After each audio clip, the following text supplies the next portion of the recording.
మోకాళ్ళ నొప్పులు, disc problems లాంటి అన్ని సమస్యలకు సంప్రదించండి Homeocare international world class homeopathy 9001171550.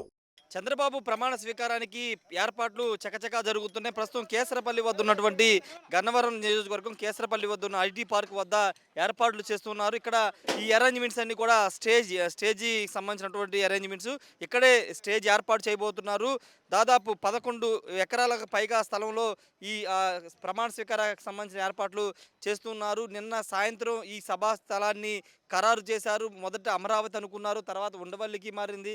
తర్వాత నిన్న సాయంత్రం అచ్చెన్నాయుడు వీళ్ళంతా అధికారులంతా వచ్చి ఈ స్థలాన్ని హైవేకి ఆనుకుని ఉన్నటువంటి ఈ స్థలాన్ని అయితే ఖరారు చేశారు. దాదాపు 2 లక్షల మంది పైగా కూర్చోడానికి వీలుగా ఇక్కడ అరేంజ్మెంట్స్ అనేవి చేస్తున్నారు.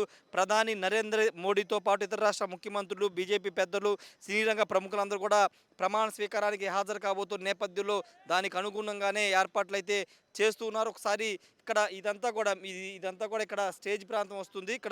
ఇదే స్టేజ్ ఇక్కడ స్టేజ్ నిర్మాణం చేసిన తర్వాత ఈ స్టేజ్ మీద నిలబడి చంద్రబాబు నాయుడు 4వ ముఖ్యమంత్రిగా ప్రమాణ స్వీకారం చేయబోతున్నారు. ఇక్కడ నుంచి ఫేసింగ్ అనేది ఇటువైపు ఉంటుంది. మొత్తం అంతా ప్రజలంతా వచ్చిన వాళ్ళంతా అటు కూర్చునే విధంగా ఏర్పాట్లు చేస్తున్నారు. దాదాపు 2 లక్షల మంది హాజరైన ఇబ్బంది లేకుండా ఏర్పాట్లు అయితే చేస్తున్నారు. రెండోది ట్రాన్స్పోర్ట్ హైవే ఆనుకునే స్థలం ఉంది కాబట్టి, ప్రాంగణం ఉంటుంది కాబట్టి ఆ ట్రాన్స్పోర్ట్ కూడా ఇబ్బంది లేకుండా ఏర్పాట్లు చేస్తారు. మరోవైపు గన్నవరం విమానాశ్రయం ఆనుకునే స్థలం ఉంటుంది, ఇక్కడ ఈ ప్రాంతం ఉంటుంది కాబట్టి అటు ప్రధాని నరేంద్ర మోడీ అదేవిధంగా ఇతర రాష్ట్ర ముఖ్యమంత్రులు నేరుగా గన్నవరం ఎయిర్పోర్ట్ నుంచి ఇక్కడికి వచ్చే అవకాశం అయితే కనబడుతుంది. వీటితో పాటు ప్రజలు అంటే రాష్ట్ర వ్యాప్తంగా ఉన్నటువంటి ప్రజలతో పాటు ఇతర రాష్ట్రాల్లో ఉన్నటువంటి ప్రజలందరూ కూడా అంటే తెలుగుదేశం పార్టీ సంబంధించినటువంటి అభిమానులు కానీ, జనసేన, బీజేపీ సంబంధించినటువంటి అభిమానులందరూ తరలి వచ్చే అవకాశం ఉంది కాబట్టి భారీ ఏర్పాట్లు చేస్తూ ఉన్నారు.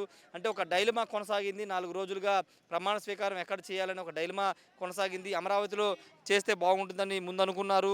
అయితే అక్కడ కొంత వర్షాలు పడతాయని వాతావరణ శాఖ చెప్పిన నేపథ్యంలో అక్కడ కాదని తాడేపల్లికి మార్చారు. తర్వాత తాడేపల్లి నుంచి గన్నవరం నియోజకవర్గం కేసరపల్లికి అయితే మార్చడం జరిగింది. చాలా తక్కువ టైం అంటే 12వ తారీఖు 11:27 సరిగ్గా సమయానికి ప్రమాణ స్వీకారం చేస్తారు కాబట్టి సమయం తక్కువగా ఉన్న నేపథ్యంలో ఏర్పాట్లు చాలా వేగంగా చేస్తున్నారు.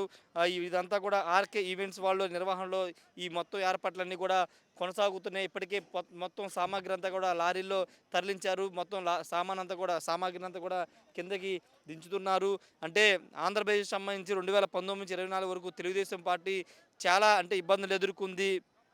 చాలా పోరాటాలు చేసి తిరిగి కూటమి సహాయంతో అధికారం వచ్చిన నేపథ్యంలో ఇప్పుడు ఈ ప్రమాణ స్వీకారాన్ని చాలా ప్రెస్టీజియస్గా తీసుకుని అంగరంగ వైభవంగా నిర్వహించాలని చూస్తున్నారు.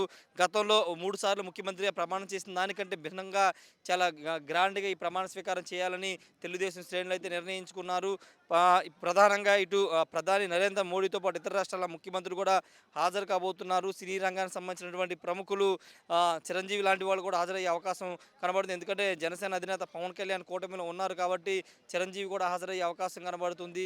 ఇంకా ఇతర రాష్ట్రాలకు సంబంధించి నవీన్ పట్నాయక్, అదేవిధంగా తమిళనాడు సీఎం స్టాలిన్, తెలంగాణ ముఖ్యమంత్రి రేవంత్ రెడ్డి కూడా వచ్చే అవకాశం కనబడుతుంది. కేంద్రం నుంచి కేంద్ర మాజీ మంత్రులు, జాతీయ స్థాయిలో ఉన్నటువంటి నేతలందరూ కూడా వచ్చే అవకాశం కూడా కనబడుతుంది. నితీష్ కుమార్ లాంటి నేతలు కూడా వచ్చే ఆహ్వానం పంపే అవకాశం అయితే కనబడుతుంది. ఒకసారి స్టేజ్ నిర్మాణ పనులు అదేవిధంగా ఇక్కడ మొత్తం సభా ప్రాంగణం ఏర్పాట్లన్నీ కూడా చూస్తున్నాం. ఒకసారి మొత్తం చూస్తే కనుక ఇక్కడ హైవే నానుకుని ఉంటుంది ఈ ప్రాంతం అంతా కూడా.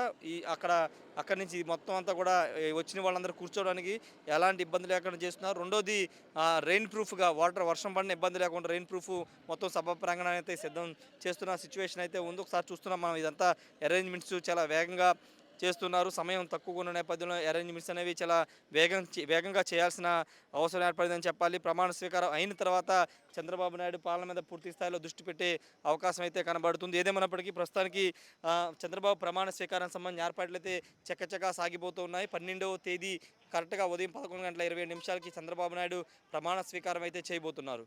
Camera person ప్రసాద్తో Rayesh, RTV, Gannavaram నుండి. మరిన్ని వీడియోస్ కోసం ఛానల్ ని సబ్స్క్రైబ్ చేయండి. లేటెస్ట్ అప్డేట్స్ కోసం వాట్సాప్ ఛానల్ ని ఫాలో చేయండి. అండ్ లింక్ డిస్క్రిప్షన్ లో ఉంది.